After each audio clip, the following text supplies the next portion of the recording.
Hello everyone, I am Garcia Mark Jaraldi, third year BS Marie, student at PIMSAT Colleges. So today, I'll discuss the requirements to be complied by a ship under MARPOL Annex 4. First, what is MARPOL Annex 4?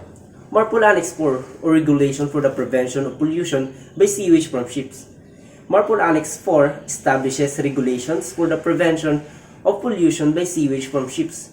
It aims to protect the marine environment by minimizing the discharge of untreated sewage into the sea. So, what are the requirements of MARPOL Annex 4?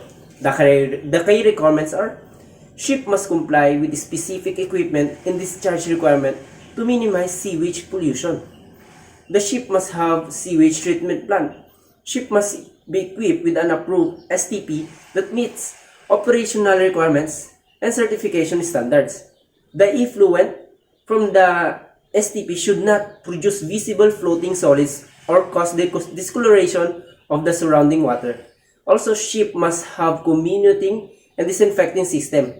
Alternatively, ship can use an approved system that comminates and disinfects sewage. This system must include facilities for temporary storage when the ship is less than 3 nautical miles from land. Holding tank. Ship can be also fitted with a holding tank to store sewage until it can be discharged at an approved location. There are also discharge criteria. The discharge of sewage into the sea is prohibited except when the ship is discharging comminuted and disinfected sewage at the distance of more than 3 nautical miles from the nearest land, or untreated sewage at a distance of more than 12 nautical miles from the nearest island. Baltic Sea is the only special area that is designated by MARPOL Annex 4. When operating in this area, ship must use STP or store sewage on a holding tank for discharge outside the special area. And also, the untreated sewage of discharge or of untreated sewage is permitted at a distance of more than 12 nautical miles from land.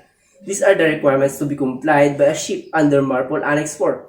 By adhering to MARPOL Annex 4 regulations, ship can significantly reduce the impact of sewage discharge to the ocean and coastal areas. So, that is the requirements to be complied by a ship under MARPOL Annex 4. I hope you learned something about my discussion. Thank you.